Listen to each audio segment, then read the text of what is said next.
This program is brought to you by thepodcastfactory.com. You're listening to the Pretend You're Fired Today podcast. And now, here's your host, Lisa Rangel. Welcome and hello. Welcome to the 44th episode of the Pretend You're Fired Today podcast. I'm Lisa Rangel, host of the Pretend You're Fired Today podcast and founder of Chameleon Resumes. We are an executive resume writing, LinkedIn profile development, and job search consultancy firm that helps executives and high potential leaders land their next position faster. And on today's podcast, we're going to talk about 3 psychological hacks to give you an upper hand when asking for a raise. Sounds cool, right? Chances are you already know that psychology goes a long way in business. It goes a long way in sales. You may have heard that it also goes a long way when you're networking. But did you know that you can also use psychology to increase your chances of getting a raise? A quick note here. Knowing about psychology is not about manipulating the other person in a negative way to get what you want, and it's all sinister. It's about knowing how the mind works so you can ease situations that can maybe cause a lot of anxiety, and you can also get others to collaborate with you. Use our tips that we're going to discuss in this episode to give yourself an upper hand when asking for a raise. I am all about using your superpowers and ninja tricks for good, right? Use your powers for good. So here goes. The first tactic to use is to use the person's own words when you're describing their problem and then tying it to how your raise is worth it in fixing that problem.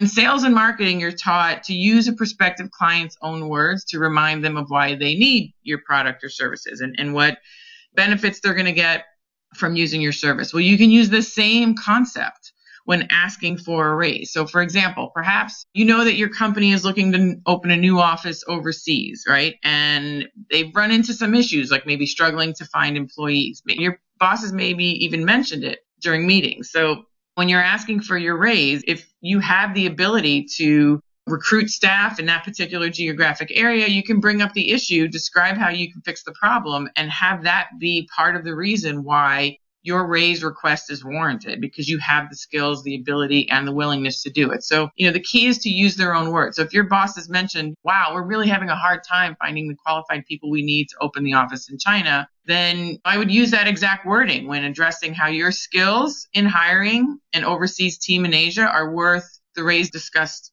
as you bring it to the table. Or maybe you have the network that you can tap. Even if you haven't done that before, maybe you have the network you can tap to do that. So the reason it's so effective is because to use someone's own words in discussing the problem and you as the solution, it creates familiarity in the person's mind who is hearing that proposal and the potential solution. The detail of using their own words also triggers more emotion than saying something general, like the company's having recruitment issues and I can help. That's more of a fact versus stating it in a way that they stated. So then you can provide examples. Make sure you have examples ready, like those wins of how you've handled similar issues and how you fix similar issues as to what they need. Focus on the positive and make yourself a valuable asset to the company worthy of a raise as you discuss how you can fix their problems using their words. So the second tactic to employ is to mirror their body language.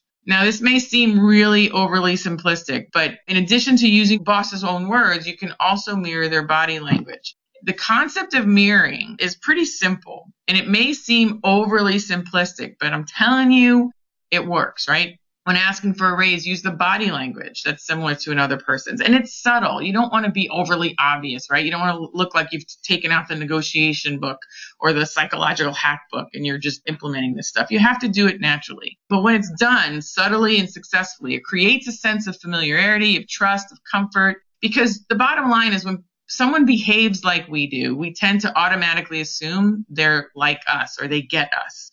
In other words, asking your boss for a raise while mirroring their body language, subliminally, they can see themselves in you, and it might make them more accepting of your request if the other requirements are there in granting the raise. So Mirroring creates empathy. It can take your boss's mind off numbers and budgets and logistical issues that may arise from needing to get you a raise. If they feel like they're championing you because you're like them, again, subliminal, it's one aspect in getting the raise that could work and has worked, but this is a tool. So another way of looking at this is if your boss, speaks in a very logical manner. So this would be more mirroring them in a speaking pattern or speaking tone versus a body language issue. If your boss speaks in a very logical manner about the raise or the promotion, then you should present your case for the raise or the promotion in the same manner. Give information in a way that they digest to increase the chances of you getting heard. Again, because they might feel you're like them, which is always a good thing to do because most people believe that what they do and how they act is the best way to do it. So again, it's got to be genuine. You can't just look like you took out the negotiation book. So the third tactic you use is to limit their options as you present options. So limiting people's choices in presenting a proposal is a very well-known persuasion technique. And simply put, when making a proposition, it's very easy for someone's mind to create a myriad of alternatives or even obstacles to the proposition if it's not focused. So rather than letting their mind wander and discussing myriads of opportunities by being really open-ended, I suggest giving them 2, maybe 3 options to consider. Even if those 2 or 3 options eventually are not feasible, then move on to another 2 or 3 options. But don't necessarily give them 9 all at once because the brain can't wrap their head around that typically. So I would present 2 or 3 at a time. Get those 2 or 3 off the table if they're not feasible, and then present another 2 or 3. And you want one of those options to be what you want, right? And you should be able to tolerate and do all 3 that you're proposing. 2 or 3 that you're proposing. So give your proposition something better and maybe something a little less desirable.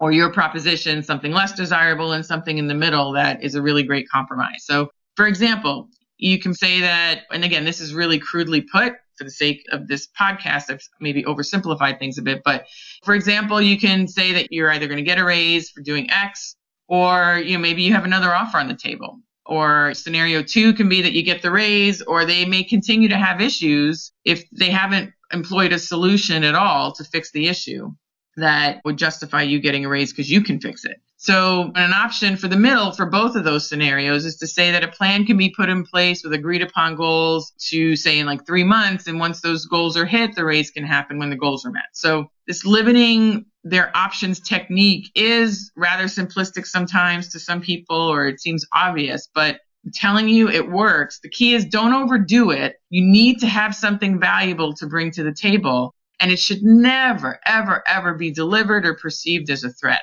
ever. It really has to be like a win-win, amicable process as you go through that. So are you able to execute these steps on your own? Would you be able to present the limited options and not have it be perceived as a threat or whatnot? If you answered no, if you're not sure if you're going to be able to do any of these 3 items on your own, then I suggest you hire us for personal guidance and let us show you how to do this to elevate your career, maintain your current role, get that raise. It's about being proactive in today's economy about your career is true job security.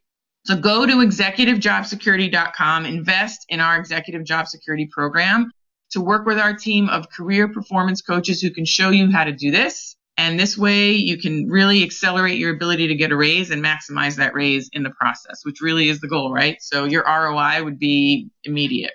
This way you don't have to do it alone. You can still maximize your efforts. Our career coaching resource is found at executivejobsecurity.com. And in past episodes on the Pretend You're Fired Today podcast, we've talked about the only true way to protect yourself from job loss is to pretend you're fired today and make a list of activities that you would do to start finding your next job, and then slowly but consistently start to do them. This is the crux of the Pretend You're Fired Today action list. We want you to be in demand when you need it, so you need to create the demand before you need it. This way, if your job situation changes unexpectedly, you already have pent-up demand for what you do by doing these actions that I show you here today and those that I've shown you in past episodes. For the next few episodes of the Pretend You're Fired Today podcast, we're going to continue to go through a list of tactics and activities to do now, as if you were let go today, to ensure that you are always employable and you always have demand for what you do and you're always ready for whatever the world brings your way. So the first item on the Pretend You're Fired Today action list was doing your resume and getting it up to speed. And we cover how to do that in episodes 1 through 8. And the second item on that list was updating your LinkedIn profile, which we review in episodes 9 through 12.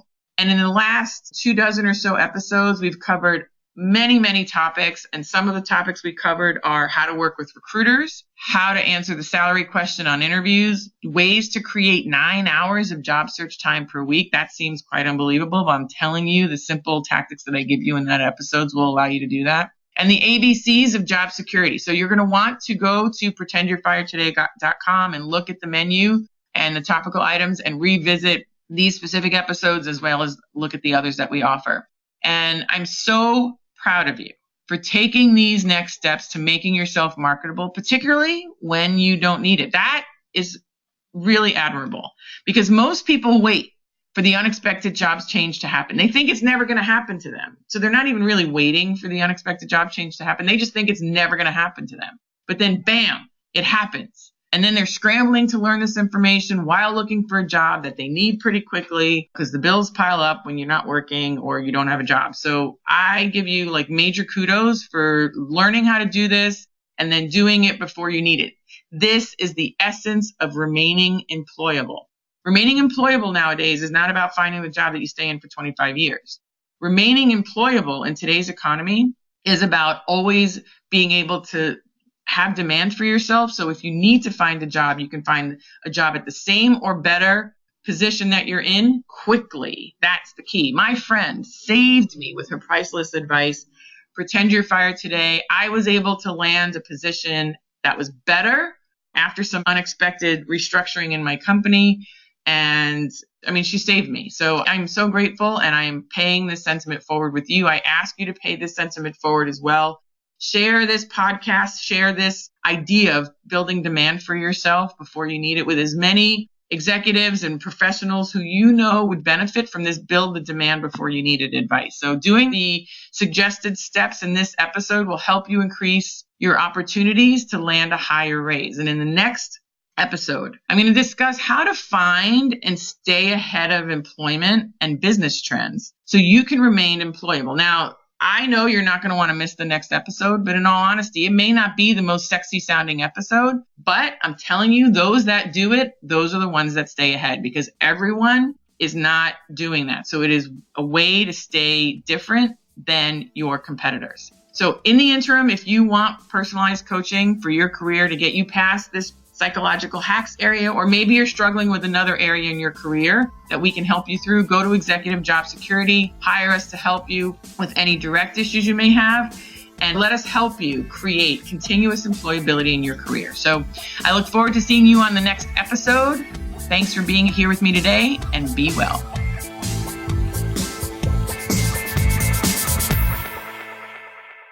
This is the podcastfactory.com.